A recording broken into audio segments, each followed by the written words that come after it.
Rudy Williams mentioned several times in his post-draft press conference with the media, Super Bowl. How beneficial is it to a locker room to have someone with that confidence and that swagger, especially so young? Well, he's got confidence, got swaggers, but he's got to remember one thing. You know, we're going to introduce him to the Cleveland Browns, and, you know, he probably made that comment out of sheer emotion of being here, get called up in the moment. It's good to set your expectations high, but you got to come and work and earn it. And right now, he's been training for the draft. He forgets that there are other guys in the Cleveland Browns organization that have been training to play the game of football coming up in the fall. So he's got a lot to learn moving forward, and we're excited to have him. I think he's immensely talented, but he still has a lot to learn. Odell Beckham Jr. missed 21 games in his 5-year career. You didn't draft any offensive players until the 6th round in Drew Forbes. Are you confident in the depth of the offense of this team? I am. And, you know, we kind of, you do this in team buildings. You have certain pockets of acquiring players. And part of our plan that we laid out in January for this organization moving forward was we were going to address unrestricted free agent, be very selective there. And it just so happens we're very selective on the offensive side of the football, what then would allow us to then go address the defensive side of the ball in the college draft. Prior to the draft, we had talked about, or you had just spoken about the depth of the defensive line in this year's draft class. I believe 11 defensive linemen went in the first round alone. Correct. Did you expect some of those guys to drop and be available to you? On the defensive line, no. I mean, because of the depth of that class, we had actually projected anywhere from 11 to 13 of those guys being drafted in the first round. But what you would see then is you saw the depth at the cornerback position, and that's where it began to get tricky, because you knew some of those players were going to fall in that respective round, so you had to make sure you could get the right one. I remember in that pre-draft press conference, you also mentioned you never can have enough pass rushers. Are you still seeking more depth on the defensive line? We always look. I mean, right now what we've done is we've kind of tried to put a conclusion to the draft class of 2019. We tried to clean up some free agency stuff, some of the minicamp players that are going to come here.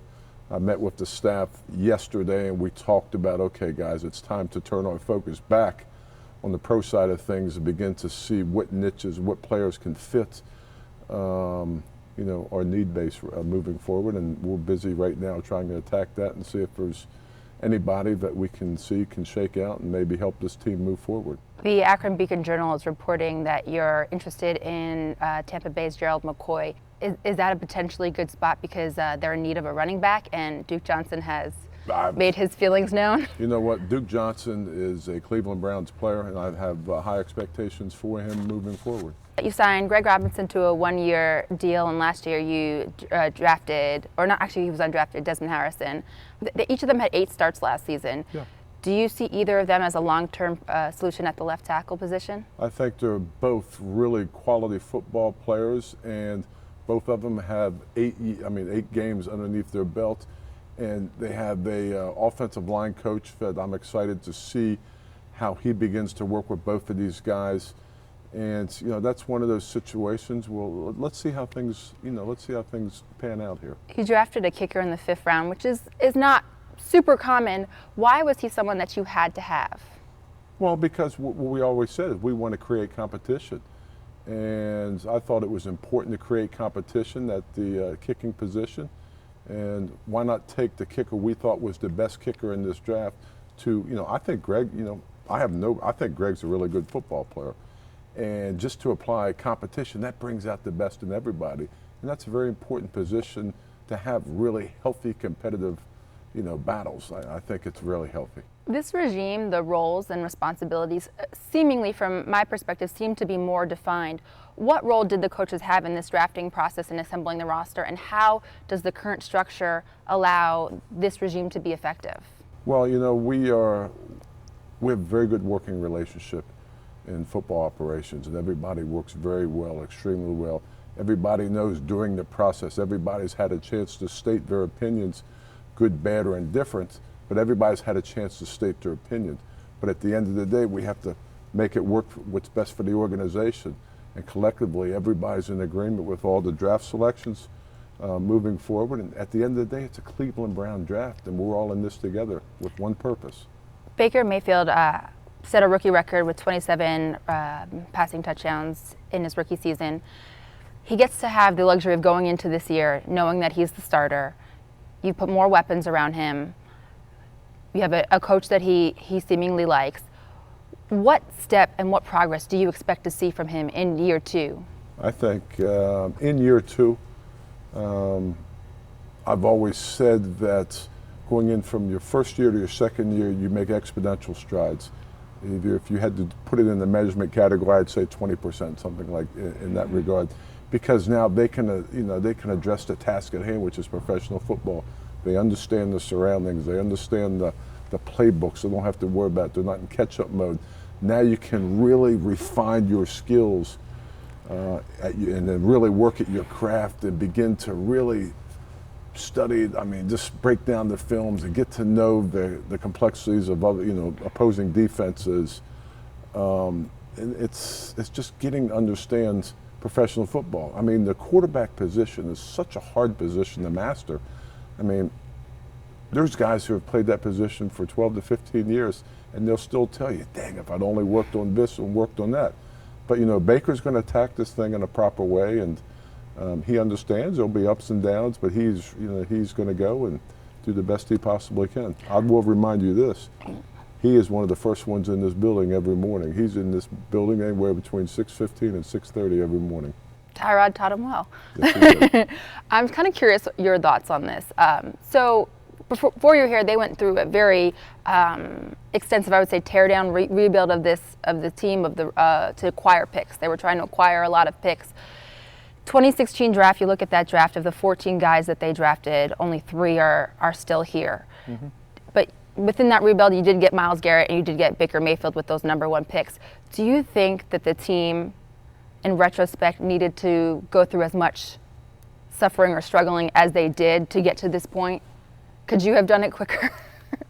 No, I mean, I only know one way of how to do things, and that's the only thing I know to do, and that's what I will do is I'll attempt to put the mantra of we are building this thing together, and we're going to do it in a very systematic format, and that's the only thing I know how to do. Do you think they could have done it quicker? I can't speak for what other people do. Are analytics still used, and if so, how? Yeah, I mean, I've always said, even when I was back in Kansas City, I incorporated analytics into our model of how we go about acquiring players, and we have a very good analytics department here, and we use and listen and take all the information that they get for us. And you can't have, when you're making decisions, the most informed decisions are when you have as much information as you possibly can.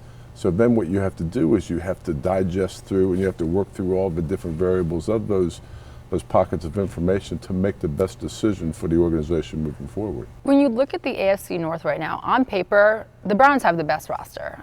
I mean, I guess that's an opinion, but they do. It's my opinion. Do you think that talent and timing is just lining up right for this team right now? The only thing that lines up is players are now into the off-season program. And okay. With that, they are now galvanizing. So what they have to do as a collective group is they have to set the bars and the goals very high. And so what you do is then you begin to go into training camp, and then you work at that task and those goals very diligently, because then you begin to play the game of football in the fall, and that's where games are won. Now, are you strong enough as a group? You could be an individual, you could be 5 individuals like this, or you could be 5 individuals like this. I prefer everybody to be unified and everybody in it together, because there'll come certain points through that fall season where adverse moments will strike. And you have to be all in one in this thing to make it work and fight and overcome adversity. And that's the art of building a proper team. How do you draft the intangibles? How do you scout the intangibles? Well, I mean, you get guys that you think love the game of football, guys who are very competitive, guys who would be good teammates, guys that will be good within the community. I mean, it's the basic tenets that we were taught as as young people, I know I was taught it